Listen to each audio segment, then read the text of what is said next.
दोस्तों नमस्कार। आपकी सफलता ही मेरा मिशन है। ज्ञानकोश एजुकेशन पॉइंट पर आपका अभिनंदन है।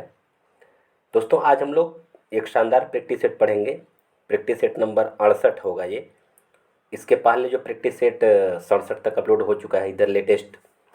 आशा है कि आप उसको पढ़ चुके होंगे। नहीं पढ़े होंगे तो आप टेलीग्राम चैनल पर भी है और मेरे दोनों चैनल पर यानी ज्ञानकोश एजुकेशन और ज्ञानकोश एजुकेशन पॉइंट दोनों पर अपलोड है।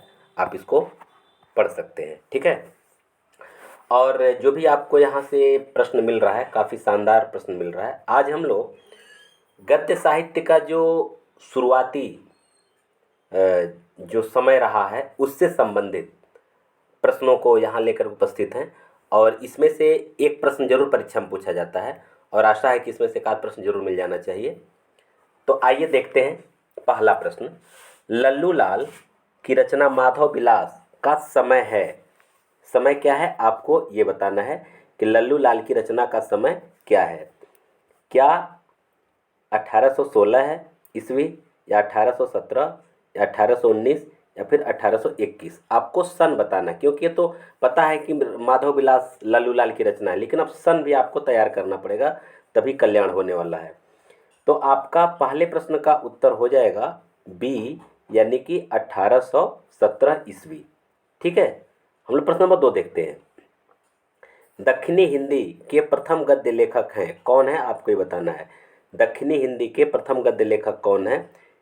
क्या ख्वाजा बंदा नवाज गेसुदराज हैं, या मुल्ला वजही हैं, या हुसैन अली खान हैं, या फिर इसमें से कोई नहीं। तो आपका सही विकल्प क्या है। आपका सही विकल्प हो जाएगा ए, ख्वाजा बंदा नवाज गेसुदराज। ये दक्षिणी हिंदी के ये प्रथम गद्य लेखक हैं, ठीक है। चलिए हम लोग आते हैं प्रश्न नंबर 3 की तरफ। प्रश्न नंबर 3 क्या कह रहा है। प्रश्न नंबर 3 है कि मिराजुल आस्कीन में किस धर्म का उपदेश दिया गया है। मिराजुल आस्कीन एक रचना है, इसमें किस धर्म का उपदेश दिया गया आपको ये बताना है।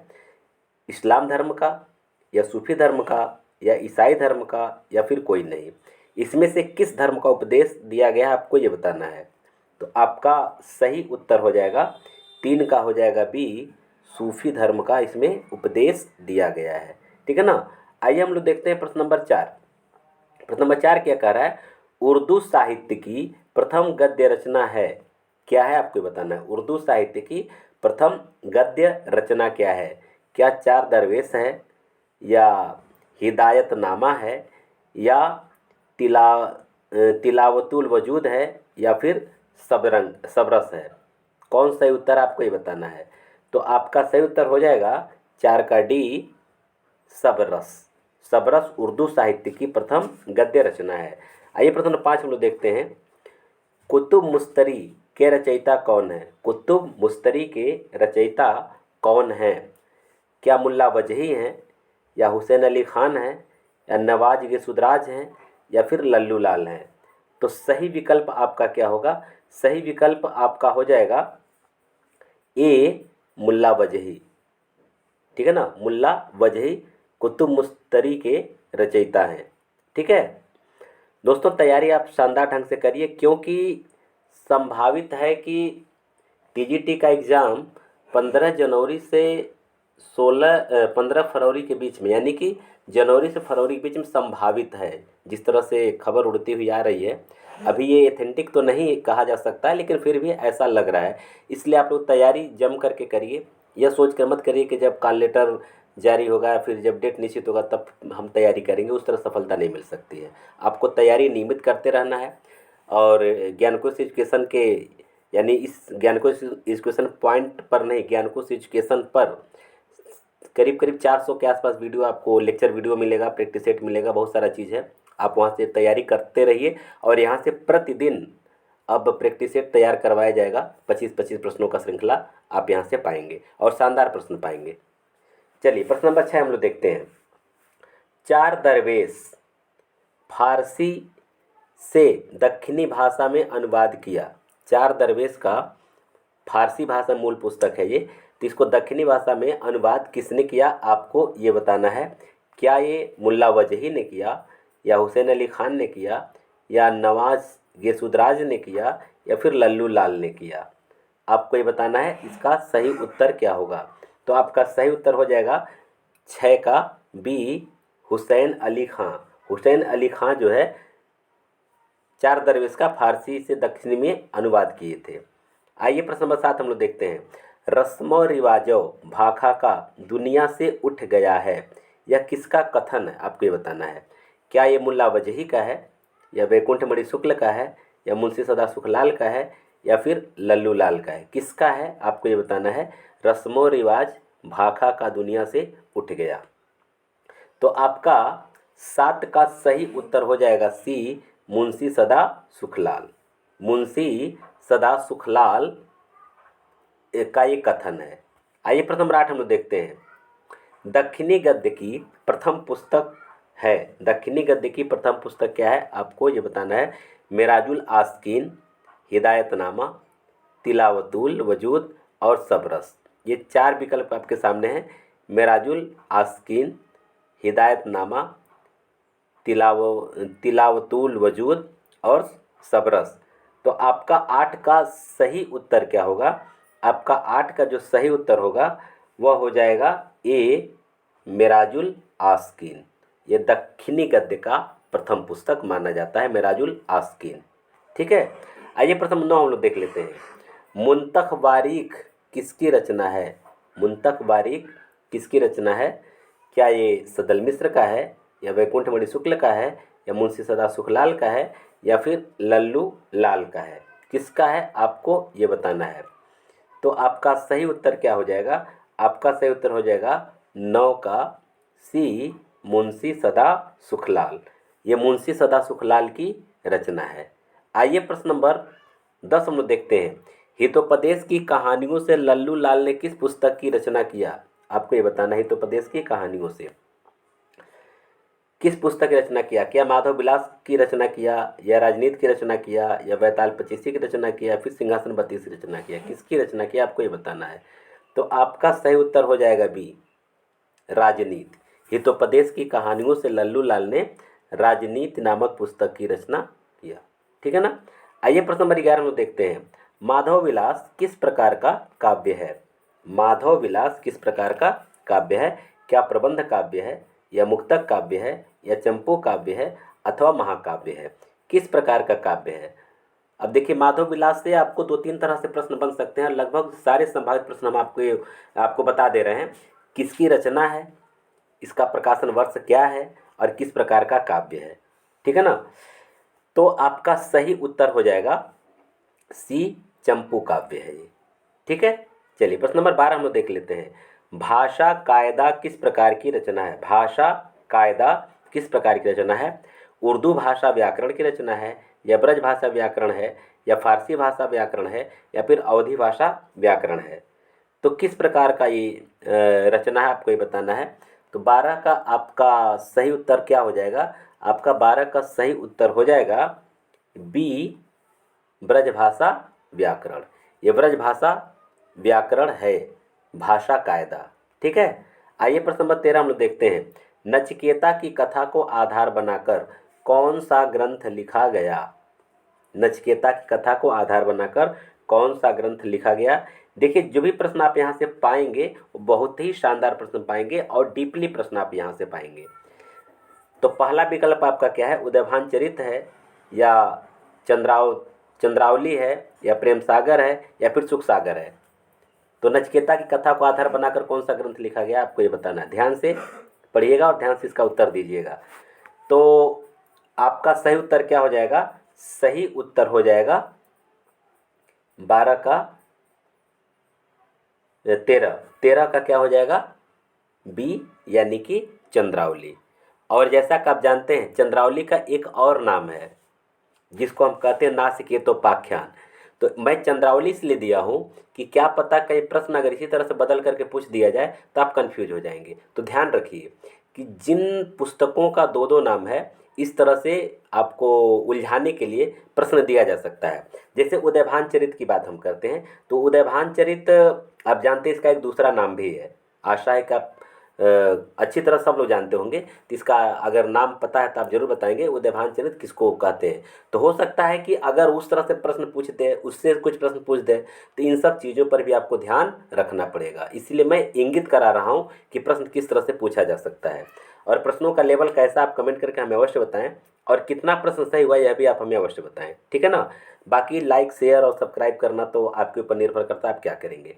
चलिए प्रश्न नंबर 14, सदल मिश्र ने रामचरित्र नामक पुस्तक की रचना किस रामायण के आधार पर किया है। देखिए प्रश्न जो भी मिलेगा आपको बहुत शानदार और बहुत डीपली प्रश्न आपको मिलेगा। तो कंब रामायण है, या अध्यात्म रामायण है, या वाल्मीकि रामायण है, या फिर एकात्म रामायण है। सदल मिश्र की एक रचना है जिसका नाम है रामचरित्र, और यह पुस्तक रामायण ग्रंथ है। तो किस रामायण पर आधारित आपको ये बताना है। तो आपका सही उत्तर हो जाएगा, आपका सही उत्तर क्या हो जाएगा, 14 का बी, आध्यात्म रामायण। यह आध्यात्म रामायण के आधार पर लिखा गया इनकी रचना है या ग्रंथ है। चलिए प्रश्न नंबर 15, फोर्ट विलियम कॉलेज की स्थापना किसने किया था। फोर्ट विलियम कॉलेज की स्थापना किसने किया था आपको ये बताना है। फोर्ट विलियम कॉलेज की स्थापना मार्किवस वेलेजली ने किया था, या जॉन गिलक्राइस्ट ने किया था, या जॉन अब्राहम ने किया था, या फिर जॉर्ज ग्रियर्सन ने किया था। किसने किया था आप बताएं, इसका सही उत्तर क्या होगा, फटाफट बताएं सही उत्तर क्या होगा।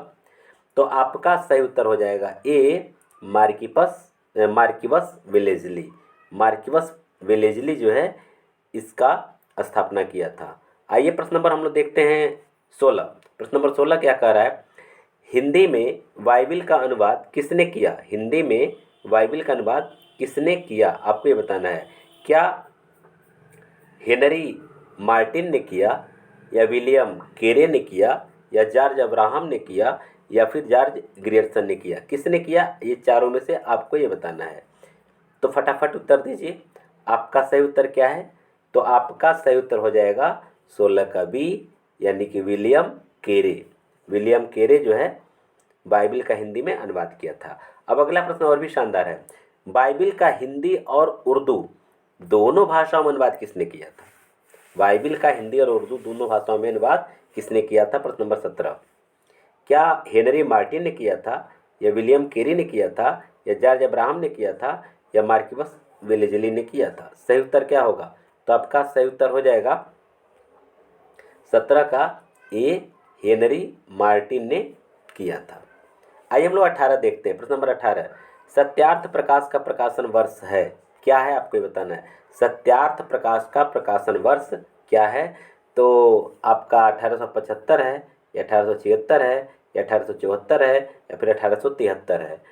कौन सा वर्ष है सत्यार्थ प्रकाश का प्रकाशन वर्ष, ठीक है। तो आपका सही उत्तर हो जाएगा 18 का सी, यानी कि 1874 ईस्वी, ठीक है।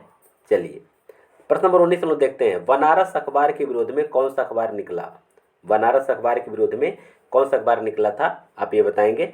समाचार सुधा वर्षण, या सुधाकर, या मतवाला, या फिर प्रजा मित्र। तो आपका सही उत्तर क्या हो जाएगा। आपका सही उत्तर हो जाएगा 19 का बी, सुधाकर। ये सुधाकर जो है बनारस अखबार के विरोध में निकाला गया था, ठीक है। प्रश्न नंबर 20, बुद्धि प्रकाश पत्रिका किस प्रकार का हिंदी रूपांतरण है। किस प्रकार ने किस पत्रिका का, बुद्धि प्रकाश पत्रिका किस पत्रिका का हिंदी रूपांतरण है। क्या मुंतख बुतवारीख है, या नूरुल बाजार है, या जवान हिंद है, या फिर लाहौर एक्सप्रेस है। तो किसका हिंदी रूपांतरण आपको ये बताना है। तो 20 का आपका हो जाएगा बी, नूरुल बाजार। ये नूरुल बाजार का हिंदी रूपांतरण है। दोस्तों यह जो पीडीएफ है यह आपको टेलीग्राम चैनल पर मिल जाएगा। टेलीग्राम चैनल ज्ञानकोश एजुकेशन के नाम से है। आप या तो डिस्क्रिप्शन बॉक्स में जाएं, वहाँ बहुत सारे लिंक्स वहाँ हैं, जिसमें टेलीग्राम चैनल का भी लिंक है और अच्छे अच्छे वीडियो का भी लिंक है। अगर नहीं तो फिर आप अपने टेलीग्राम चैनल से मेरा टेलीग्राम चैनल सर्च कर सकते हैं, वहाँ से सब कुछ आपको मिल जाएगा। जितना भी वीडियो या लिंक या जो कुछ भी पीडीएफ अपलोड होता है वह उसी पर डाल दिया जाता है, ठीक है। आइए प्रश्न नंबर 21 हम लोग देखते हैं, गिलक्राइस्ट ने कुल कितने ग्रंथों का रचना किया। बहुत शानदार शानदार प्रश्न आपको यहाँ मिलेगा। क्या 19 ग्रंथ या 21 ग्रंथ या 18 ग्रंथ या फिर 27 ग्रंथ? तो गिलक्राइस्ट ने कुल कितने ग्रंथ का रचना किया था? तो आपका 21 का हो जाएगा ए, यानी कि 19 ग्रंथ, 19 ग्रंथ की रचना इन्होंने किया था। आइए हम लोग 22 नंबर का प्रश्न देख लेते हैं। आगरा स्कूल सोसाइटी, इस आगरा स्कूल बुक सोसाइटी की स्थापना हुई थी 1833 ईस्वी में, 1832 ईस्वी में, 1831 ईस्वी में या फिर 1830 ईस्वी में? तो आगरा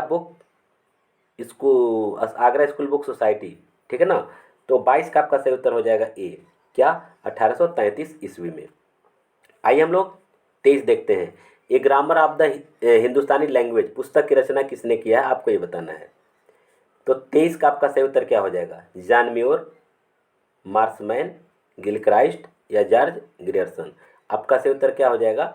ए grammar of the Hindustani language. तो 23 का आपका सही उत्तर हो जाएगा सी, गिलक्राइस्ट। ये गिलक्राइस्ट की रचना है, ठीक है। आइए हम लोग आगे देखते हैं प्रश्न नंबर 24। हिंदी का पहला दैनिक समाचार पत्र सुधावर्षण किसके संपादन में निकला, आपको ये बताना है। पहला दैनिक पत्र की बात हो रही है, समाचार पत्र नहीं, दैनिक समाचार पत्र। तो आपका सही उत्तर क्या हो जाएगा? इसको किसने निकाला था, ये आपको बताना है। तो क्या ये श्याम सुंदर दास ने निकाला था, या श्याम सुंदर सेन ने, या जुगल किशोर ने, या फिर मौलाना नासिरुद्दीन ने? तो आपका सही उत्तर क्या हो जाएगा? 24 का बी, यानी कि श्याम सुंदर सेन। श्याम सुंदर सेन के संपादन में निकलता था ये। और प्रश्न नंबर 25, मार्तंड नामक समाचार पत्र किसके संपादन में निकलता था? मार्तंड नामक समाचार पत्र किसके संपादन में निकलता था? क्या श्याम सुंदर दास सेन के, या श्याम सुंदर सेन के, या मौलाना नासिरुद्दीन के, या राजा लक्ष्मण सिंह के, या फिर बाबू तोताराम के? तो आपका सही उत्तर क्या हो जाएगा? तो आपका सही उत्तर हो जाएगा 25 का बी, यानी कि मौलाना नासिरुद्दीन के संपादन में मार्तंड नामक समाचार पत्र निकलता था। तो दोस्तों, इस तरह से आज का 25 प्रश्न का श्रृंखला समाप्त हुआ। आशा है कि आपको प्रश्न काफ़ी अच्छा लगा होगा, अच्छे लेवल का मिला होगा। और अगर मिला हो तो आप कमेंट करके ज़रूर बताएं, ताकि हमको एक बल मिलेगा, ताकि मैं कुछ अच्छा कर पा रहा हूँ। अब हम लोग मिलते हैं अगली वीडियो में। आप सबको बहुत बहुत धन्यवाद।